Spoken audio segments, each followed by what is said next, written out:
Welcome back to the Divine Miracles channel. Are you curious about the lesser-known stories in the Bible? Have you ever wondered about the complete story of Ishmael, the forgotten son of Abraham?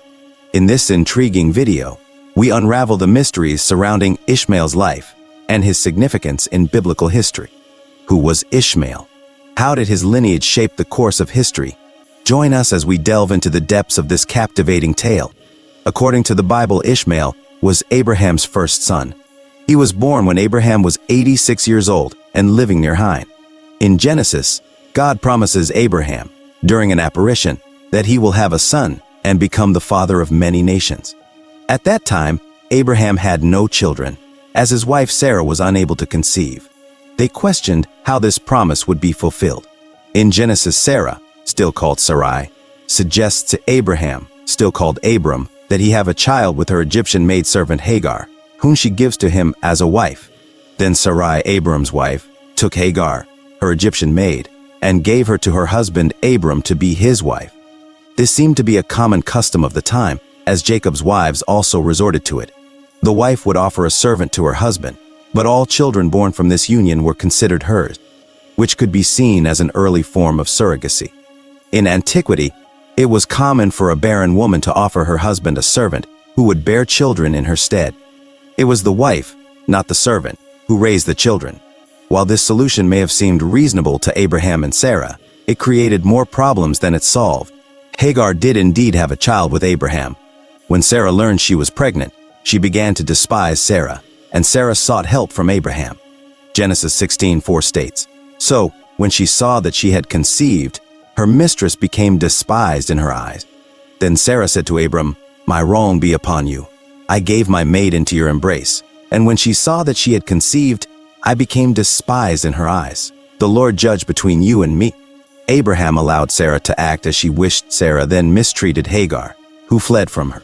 Sarah, being barren, had obtained a son from Hagar, and Ishmael was legally Sarah's child. However, this does not explain how Sarah treated Hagar. A few years later, God established a covenant with Abraham, requiring circumcision of all male members of his household. God commanded Abraham to circumcise his son Ishmael, as well as all other men in his household, including slaves born in his household and those acquired from foreigners. Abraham was 99 years old when he was circumcised, and Ishmael was 13. The birth of Isaac, the legitimate son of Sarah and Abraham, exacerbated the already strained relational tensions between Sarah and Hagar. These tensions had begun long before Ishmael's birth. As mentioned previously, it was in the desert that the angel of the Lord met Hagar and ordered her to return to Abraham. It was also there that the angel of the Lord told her the son she was carrying was to be named Ishmael. Ishmael means God has heard, as the Lord heard Hagar's distress, Genesis. However, the discord between Sarah and Hagar reached its peak at Isaac's weaning. Deeply upset, Sarah asked Abraham to send away Hagar and her son. Abraham considered Ishmael the son God had promised him. Even when God revealed that Sarah would bear a son, Abraham questioned the need for this birth, since Ishmael could be his heir. In Genesis, Abraham says to God, "Oh, that Ishmael might live before you." Even after Isaac's birth, Abraham continued to treat Ishmael kindly, saddened by Sarah's desire to disown him. Sarah, on her part, saw Ishmael as a threat to Isaac's position in the family and wanted to get rid of him, Genesis. This request to expel the maidservant and her son seemed to go against the norms of ancient law. The children of maidservants could be demoted, but not dismissed without valid cause.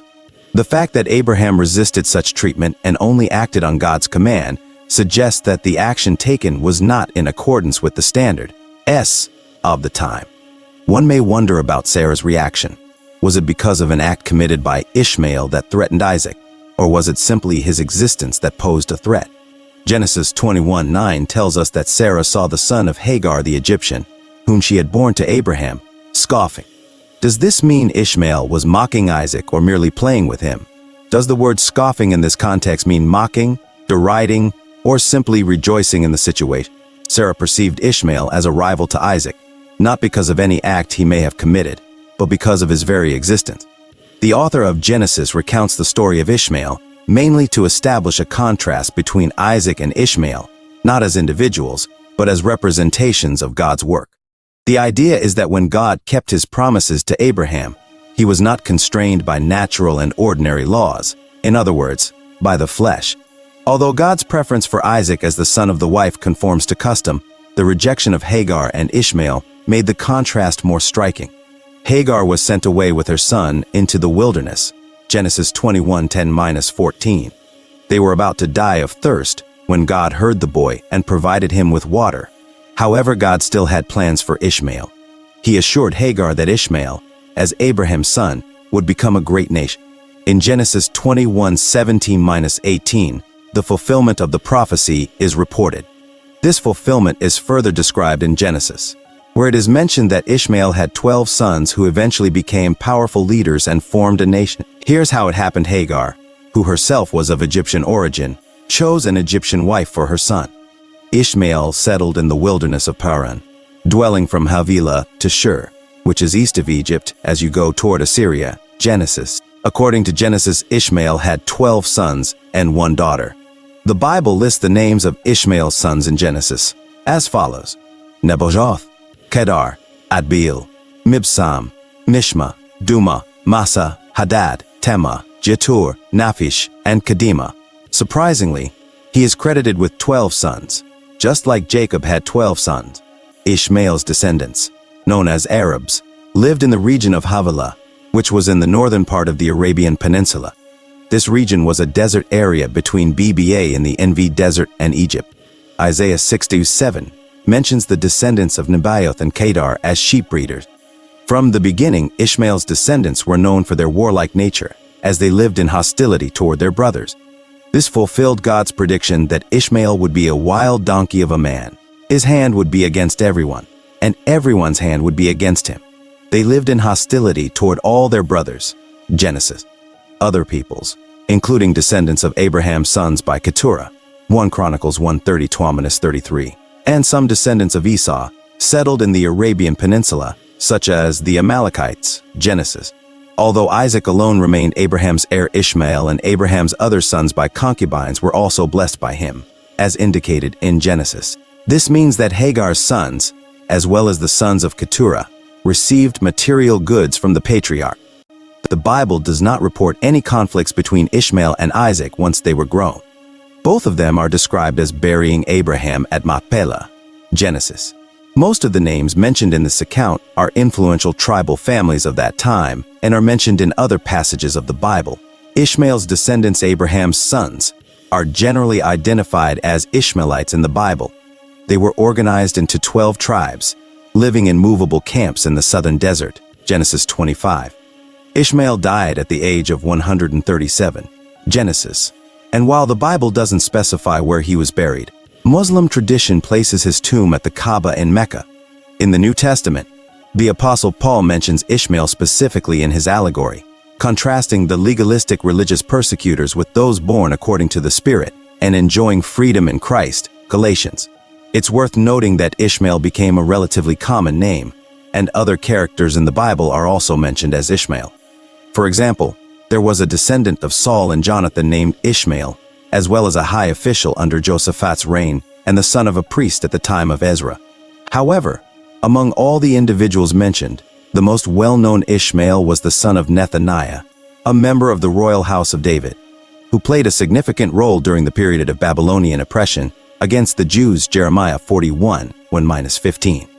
In conclusion, Ishmael, Abraham's son, had a significant impact on history, with his descendants forming tribes and becoming influential in the Arabian Peninsula. Several important points can be highlighted regarding Ishmael. Although he was not the son of God's promise to Abraham, God still protected him. The name Ishmael was chosen by the Lord himself, and he was destined for greatness, despite being outside the covenant. Ishmael was privileged to have numerous offspring, comparable to Isaac's, and his lineage was organized into 12 tribal clans.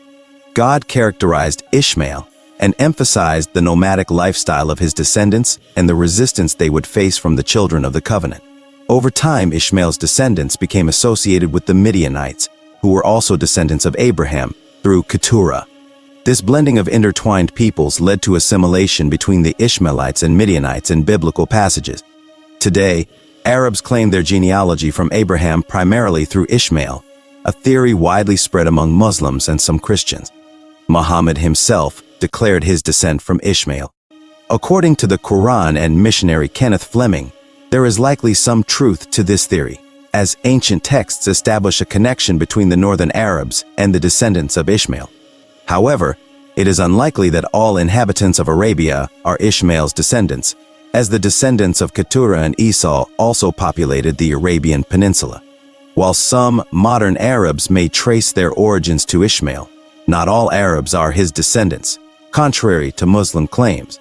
The Bible teaches that God made Ishmael into a great nation, and his descendants can partake in Abraham's blessings by putting their faith in Jesus Christ for salvation. Ishmael's story transcends a simple individual biography. It reveals an important part of God's work and the unfolding of his grace in the history of salvation.